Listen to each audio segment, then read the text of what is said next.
Hello children, hope you all are fine and doing good. So children, this is Shikha and today we are going to read a new story. We are going to read a story that is the Swapnil's Message. So today we will read this story.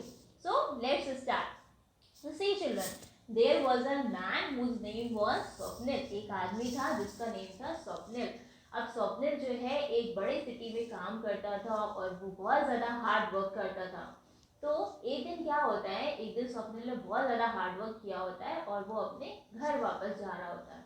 और घर वो कैसे वापस जा रहा होता है? घर वो वापस जा रहा होता है पब्लिक ट्रांसपोर्ट से, बस से. Now see children, the persons who are living in the metropolitan cities and if they are working then they have to travel a lot and they are traveling with the public transport either with the bus or with the metro trains. Now these people are sometimes suffering a lot of problems because sometimes the condition is that they are not even getting the sufficient space to sit, or sometimes the condition is so worse that they are not getting the space to stand over there. Fine. So उस दिन क्या होता है, उस दिन स्वप्निल का थोड़ा सा लक अच्छा होता है, उसे जो है सीट मिल जाती है, बैठ जाता है और वो जैसे ही सीट पे बैठता है वो आराम से अपने हाथ पैर फैला के और थोड़ा सा रेस्ट करने लगता है क्योंकि पूरा दिन उसने बहुत ही हार्ड वर्क किया होता है. नाउ जैसे ही स्वप्निल रेस्ट करने लगता है, थोड़ी देर बाद एक मैन आता है और वो उसके पड़ोस में आके बैठ जाता है. अब थोड़ी देर तो वो मैन बैठा रहता है, फिर अचानक से उसके पास कॉल आता है, वो कॉल रिसीव करता है और अचानक से उसका एक अजीब ही बिहेवियर शो होने लगता है. वो ज़ोर ज़ोर से बातें करने लगता है फ़ोन पर, जिसका भी फ़ोन आया होता है. अब जब वो लाउड टोन में बात करने लगता है, एक अजीब सी वॉइस में बात करने लगता है, तो स्वप्निल इससे डिस्टर्ब हो जाता है. हालांकि वो मैन कोई इनडिसेंट वर्ड्स या फिर कोई भी गलत वर्ड्स यूज़ नहीं कर रहा होता है, बट जो उसका बात करने का तरीका होता है बहुत ही लाउड वॉइस में, वो बहुत डिस्टर्बिंग होता है. और स्वप्निल तो थका हारा था ही, वो तो डिस्टर्ब हो ही रहा था. उसके अलावा जो भी पैसेंजर्स थे वो भी बहुत ज़्यादा डिस्टर्ब हो रहे थे. तो स्वप्निल ने सोचा, पहले तो उसने सोचा है कि पहले इसको सॉफ्टली कह देते हैं कि आप जो है थोड़ा सा लो वॉइस में बात करिए, बट नहीं.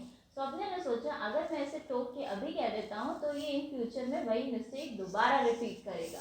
तो स्वप्निल के दिमाग में एक आइडिया आता है कि इसकी कॉन्वर्सेशन तो बहुत लंबी लग रही है, चलेगी और इतनी जल्दी इसकी कॉन्वर्सेशन ओवर नहीं होने वाली. तो उसके माइंड में एक आइडिया आता है, वो सोचता है कि इसको ना मैं कोई मैसेज देता हूँ, कुछ ना कुछ मॉरल देता हूँ, जिससे जो है ये गलती, ये मिस्टेक वो इन फ्यूचर कभी रिपीट ना करें. तो वो क्या करता है, वो आराम से बैठा होता है स्वप्निल और वो मैन बिजी होता है बात करने में. तो स्वप्निल क्या करता है, स्वप्निल अचानक से उसकी गोद में लेट जाता है. अब वो मैन बड़ा ही शॉक्ड होकर देखने लगता है, बड़े ही एक्सप्रेशनलेस फेस से उसकी तरफ देखता है. वो कहते हैं, वो मन में सोचता है अपने कि क्या ये इस मैन ने इंटेंशनली, इसका कुछ इरादा था ऐसा करने का, या फिर ये नींद में था इसलिए ये मेरी गोद में लेट गया. थोड़ी देर तक वो उसकी आंखों की तरफ देखता रहता है, फिर वो बोलता है, उसकी फेस की तरफ देखता रहता है, फिर वो बोलता है, excuse me, have we met you before? क्या प्रॉब्लम है आपको, क्या हम पहले कभी मिले हैं, यहाँ पे एक दूसरे को जानते हैं? तो स्वप्निल का एक सिंपल सा रिप्लाई होता है, स्वप्निल कहता है नो. तो फिर से वो मैन कहता है, फिर मैन कहता है कि आप मेरी गोदी में तो फिर क्यों लेटे हुए हैं? तो स्वप्निल कहता है तो आप इतनी लाउड वॉइस में क्यों बात कर रहे हैं? तो फिर वो मैन एकदम से गुस्सा हो जाता है, भड़क जाता है. वो कहता है मैं चाहे जैसी वॉइस में बात करूँ, मैं चाहे लाउड टोन में बात करूँ, चाहे मैं सॉफ्ट टोन में बात करूँ, चाहे मैं डिसेंट वर्ड्स यूज़ करूँ, चाहे मैं इनडिसेंट वर्ड्स यूज़ करूँ, चाहे मैं जैसे भी वर्ड्स यूज़ करूँ, बट आपको क्या प्रॉब्लम है? क्योंकि ये तो पब्लिक प्लेस है and we all have the equal right on the public place. तो वो आदमी बहुत ही भड़कती हुई आवाज़ में स्वप्निल से बोलता है और बोलता है अब चलो जल्दी से मेरी गोद से मेरी गोद से उठो, क्योंकि आपको कोई फ़र्क नहीं पड़ना चाहिए कि मैं चाहे जैसे भी वर्ड्स में बात करूं और मैं चाहे जैसे फ़ोन पे बात करूं, व्हाट इज़ योर प्रॉब्लम? थोड़ी देर वो रुकता है, फिर वो कहता है कि no matter, this is a public space and all the person, Swapnil कहता है and all the person have the equal right, हम सभी का पब्लिक प्लेस पे इक्वल राइट है, बट हमें ऐसा बिहेवियर शो करना चाहिए पब्लिक प्लेस में जो हमें भी डिसेंट लगे और जो दूसरों को भी डिस्टर्ब ना करे. अगर आप ऐसा बिहेवियर शो करते हैं पब्लिक प्लेस में जो आपके अड़ोस पड़ोस में जो भी लोग हैं उनको डिस्टर्ब कर रहा है या उनको कोई प्रॉब्लम कर रहा है, तो this is not the sign of a good citizen. और आप क्या कर रहे थे, आप इतनी लाउड टोन में इतनी लाउड वॉइस में बात कर रहे थे बस में, इससे मुझे तो प्रॉब्लम हो ही रही थी, इसके साथ साथ जो भी पैसेंजर्स थे उन सबको भी प्रॉब्लम हो रही थी। ऐसे ही आप जहाँ भी जाते होंगे वो वैसे बात करते होंगे। तो हमें किस तरीके का बिहेवियर शो करना चाहिए, the behaviour which we are expecting from the others, we also have to show that kind of behaviour to the others also. तो अब क्या होता है, जब स्वप्निल उसको समझाता है उस मैम को, तो उस मैम को जो है अपनी गलती का रियलाइज होता है, उसको रियलाइज हो जाता है, वो अपोलोजाइज करता है कि हाँ उसकी वजह से जो भी पैसेंजर, जो भी को पैसेंजर्स थे उसके साथ जो ट्रैवल कर रहे थे उनको भी प्रॉब्लम होती है। तो फिर जो है वो अपनी गलती मान लेता है। अब इससे, इस स्टोरी से उस मैम को क्या सीख मिलती है, स्वप्निल ने उसको क्या मैसेज दिया, इस स्टोरी से हमें ये मॉरल मिलता है, हमें ये सीख मिलती है कि हमें हमेशा वैसा ही बिहेवियर करना चाहिए दूसरों के साथ जैसा बिहेवियर हम एक्सपेक्ट करते हैं। Public place is a place where all the persons have the equal right, so there also you have to take care that no any person is getting disturbed by your behavior. Fine.